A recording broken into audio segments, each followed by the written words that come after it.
I stayed quiet in the back row during Thomas's memorial service because I didn't have the strength to greet everyone. People kept saying how sorry they were, how he fought so hard, how I must be devastated. They were right about that last part. After 43 years of marriage, I felt like someone had cut me in half. That's when Dr. Sarah Martinez, our family doctor, slipped into the seat next to me. She'd been Thomas's oncologist coordinator during his 6-month battle with pancreatic cancer, so I wasn't surprised to see her there. What surprised me was the look on her face. "Maggie," she whispered, leaning close. "I need to talk to you. Not here. Can you come by my office tomorrow morning?" "Is something wrong?" I asked, though I immediately felt foolish. Everything was wrong. My husband was dead. "I got a strange request last week," she said carefully, glancing around to make sure no one was listening. "Someone contacted my office asking for copies of your medical records. They said you'd authorized it for a memory care facility evaluation." My stomach dropped. "I never authorized anything like that." "I know. That's why I need you to come in." She squeezed my hand. 10 a.m. tomorrow. "And Maggie, don't mention this to Rachel or Brad yet." Before I could ask why, she was gone, moving through the crowd toward the exit. I sat there, my mind spinning. Why would someone request my medical records? And why did Sarah specifically mention my daughter and son-in-law? The next morning, I arrived at Dr. Martinez's office early.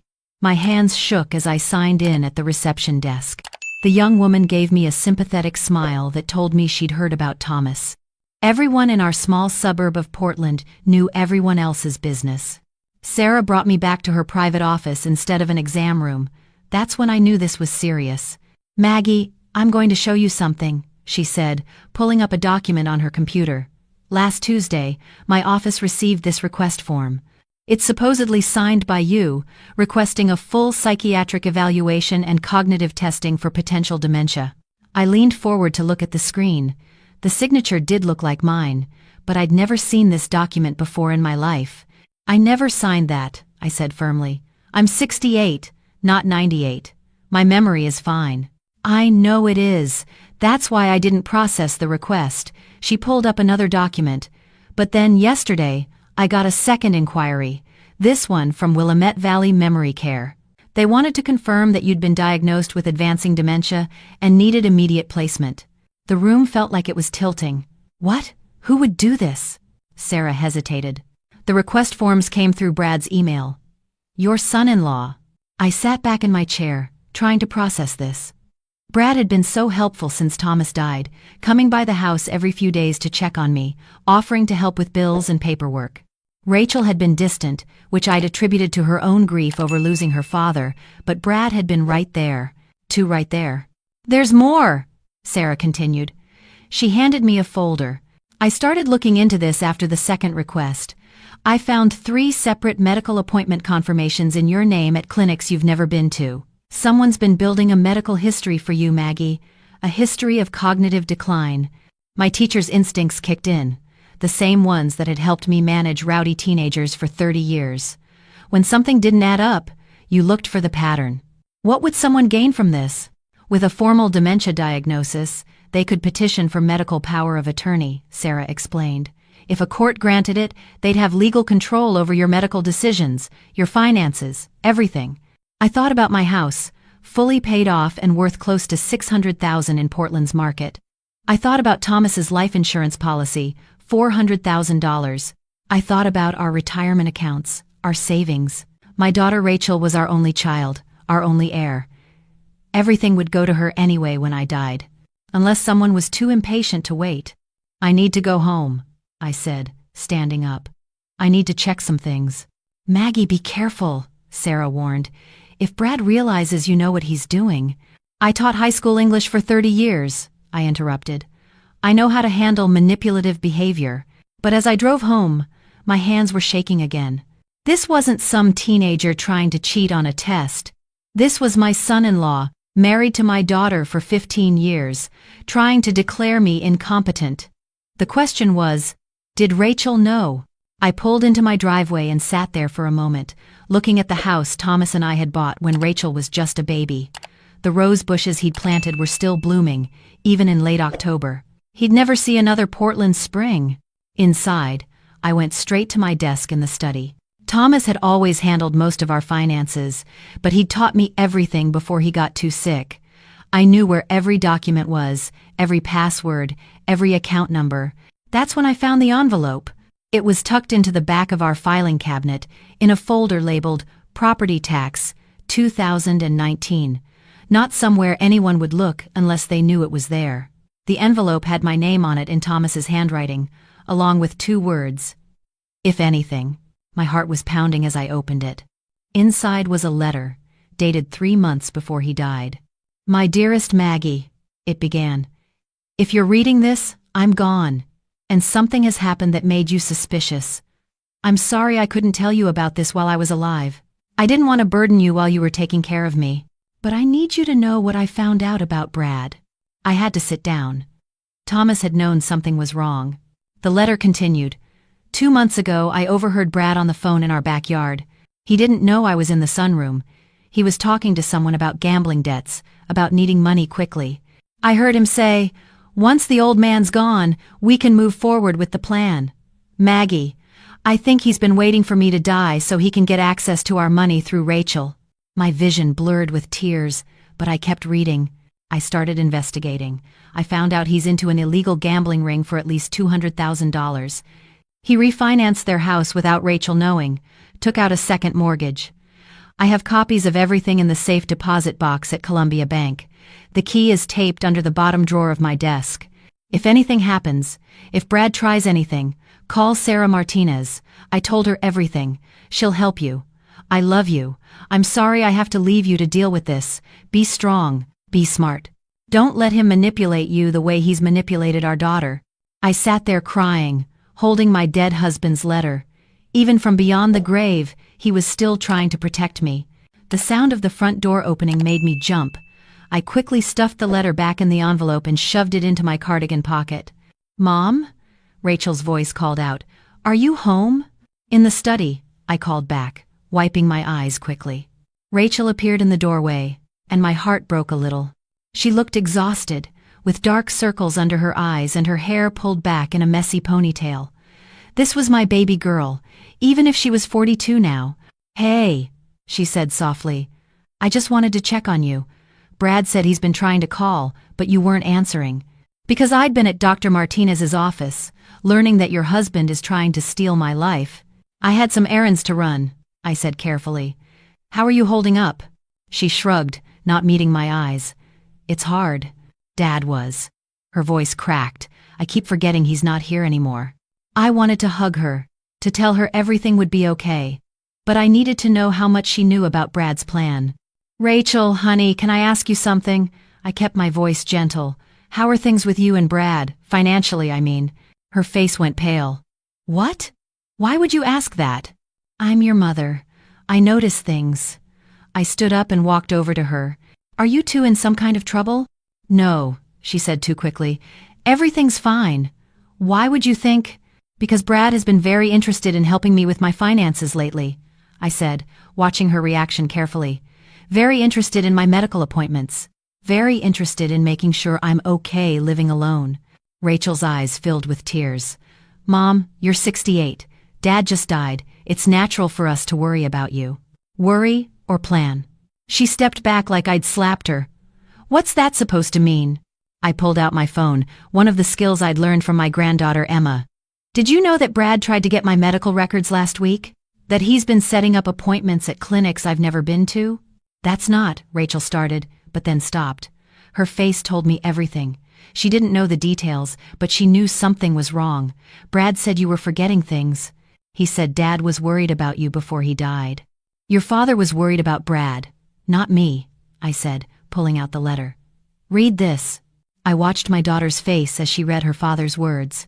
I watched her realize that her husband had been lying to her, manipulating her, using her grief over losing her father to blind her to what he was really doing. "Oh my God," she whispered. "The house refinancing. He said it was to consolidate debt, that it was normal. I didn't even question it because I was so focused on Dad being sick. And then, Rachel, I need to know, did Brad ask you to help him get power of attorney over me?" She looked up, tears streaming down her face. "He said it was to protect you. He said that, with Dad gone, someone might try to take advantage of you. He said it was our responsibility as your family to make sure you were safe. By declaring me incompetent? By building a fake medical history? I didn't know about that. I swear, Mom, I didn't know." She was sobbing now. "He just said we needed to make sure we could help make decisions if you needed it. I thought he meant like Dad's living will. How you helped make choices about his care at the end." I pulled my daughter into my arms, feeling her shake against me. Part of me was furious with her for being so naive, but the other part, the mother part, understood. She'd been overwhelmed, grieving, and Brad had used that vulnerability. "It's okay," I said, though it wasn't. "Not yet. We're going to fix this." Over the next 2 weeks, I became a detective. I got the key from Thomas's desk and went to the safe deposit box.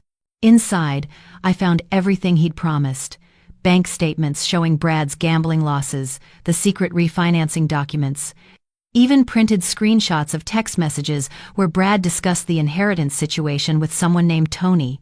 But I also did something Thomas would never have thought of. I started recording everything.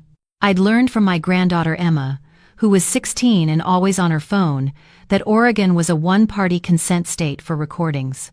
That meant I could legally record conversations I was part of without the other person knowing. So I downloaded a recording app, and every time Brad came to visit, every time he called, I hit record. "Mom, I really think we should talk about selling this house," Brad said during one visit, walking through our living room like he was already pricing it out. "It's too big for one person. We could put you somewhere smaller, more manageable." "I like my home," I said calmly, my phone recording in my cardigan pocket. "Thomas and I raised Rachel here." "But think about the money," he pressed. "You could invest it, live off the interest. Let me help you manage it." "Why do you want to help manage my money so badly, Brad?" He laughed, but it sounded forced. "I'm just trying to be a good son-in-law. Your family. Then why did you try to get my medical records without asking me?" His smile froze. "I don't know what you're talking about." "Dr. Martinez told me about the requests," I said, watching him carefully, "about the appointments you scheduled at clinics I've never been to, about the memory care facility inquiry." Brad's face went red. "That doctor doesn't know what she's talking about. Rachel and I are concerned about you. You've been forgetting things, getting confused. We're just trying to help before something bad happens." "Like what?" "Like someone taking advantage of you," he said, his voice taking on an edge. "An old woman, living alone, with all this money? You're a target, Mom." The way he said "Mom" made my skin crawl. I wasn't his mother. "I appreciate your concern," I said carefully, "but I'm managing just fine." "Are you?" He leaned forward. "Because Rachel said you couldn't remember what day Dad's memorial service was. You called her asking about it 3 times. That was a lie. And we both knew it. I had a perfect record of every call with Rachel on my phone. But Brad was building his narrative, laying groundwork for his incompetency claim. "I think you should leave now," I said. "Mom, I'm not your mother. And I'd like you to leave my house."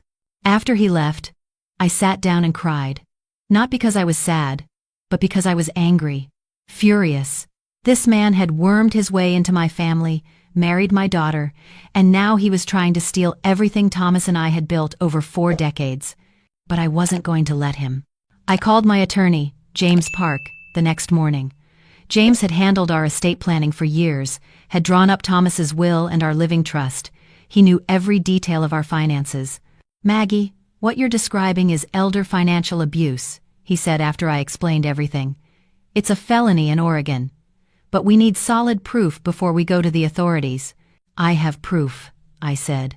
"Thomas left me documents, and I've been recording Brad's visits." "Good. Keep doing that. But I want to set up something else."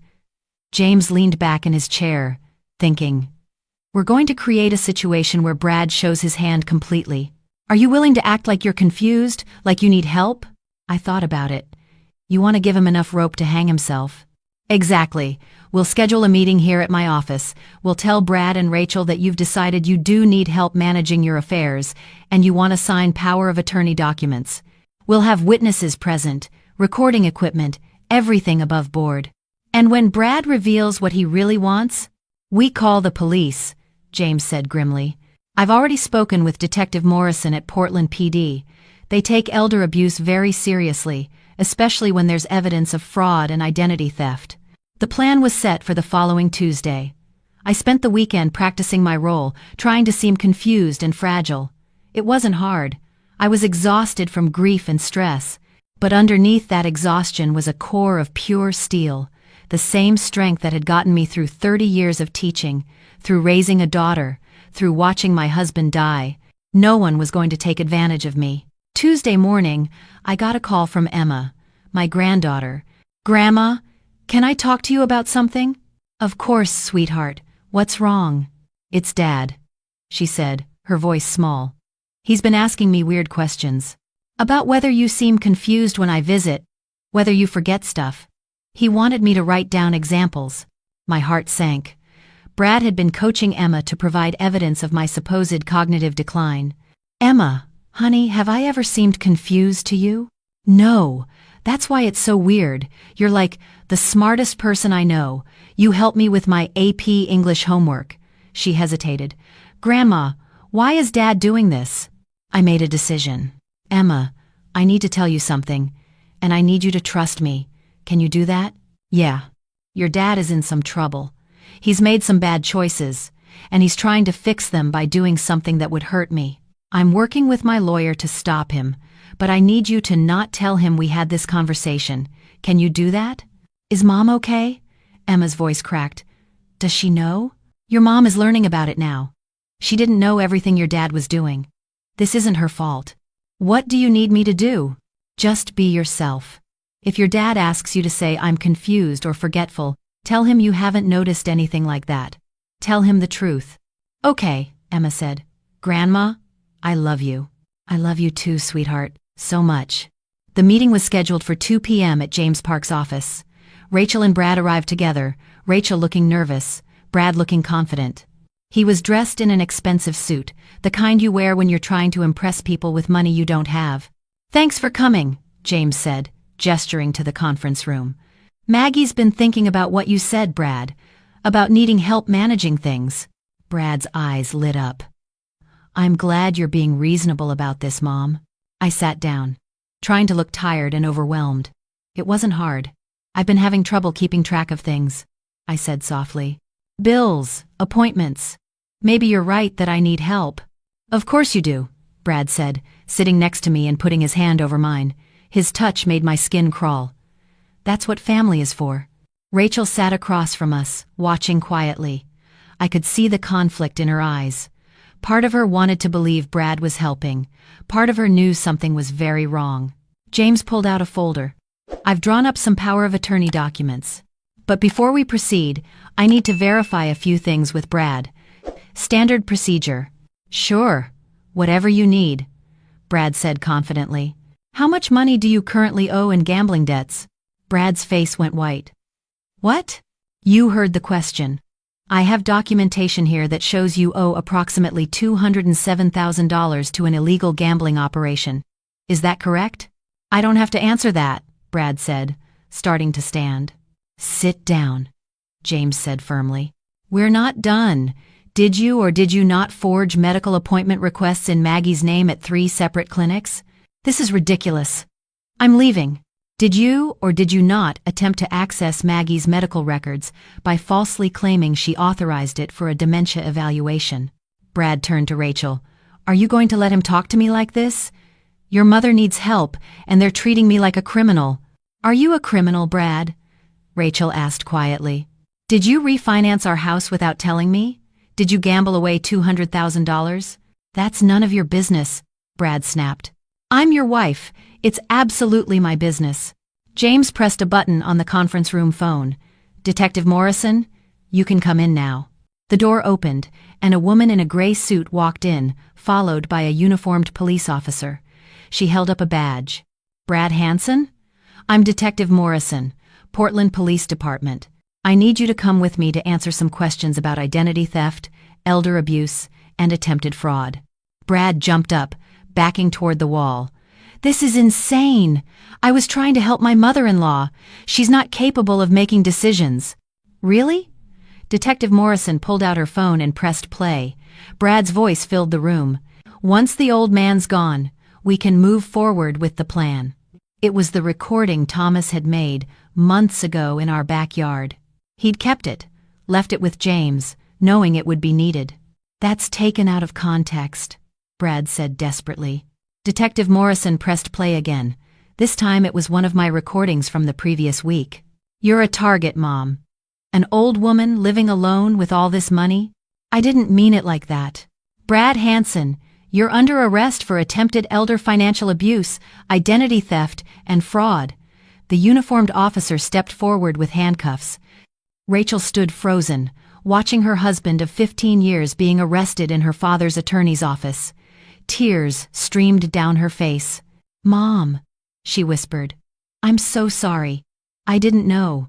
I should have known. But I didn't want to see it." I went to her and pulled her into my arms. "I know, baby, I know." As the police led Brad out, he turned back one more time. "This is all your fault, Maggie. If you'd just cooperated, made it easy, none of this had to happen. If you'd been a decent human being," I said clearly, "you wouldn't be in handcuffs." The trial took 8 months. Brad pleaded guilty to multiple counts of fraud and attempted elder abuse in exchange for a reduced sentence. He got 3 years in prison and was ordered to pay restitution for the forged documents and fraudulent medical claims. Rachel filed for divorce before he was even sentenced. Emma moved in with me temporarily while Rachel got back on her feet financially. The house they'd refinanced was lost, but I helped Rachel find a small apartment near my place. Our relationship was damaged, but not broken. Rachel started therapy to deal with how she'd been manipulated. She apologized again and again, but I finally told her to stop. "Your father and I raised you to see the best in people," I said. "Brad used that against you. That's not your fault. But I should have questioned things. I should have protected you. You were grieving. He took advantage of that. Now you know better."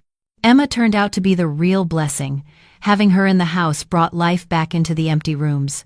She helped me set up a smart home security system, taught me how to use all the features on my phone, and together we started a garden in the backyard, expanding on Thomas's roses. Dr. Sarah Martinez became a close friend.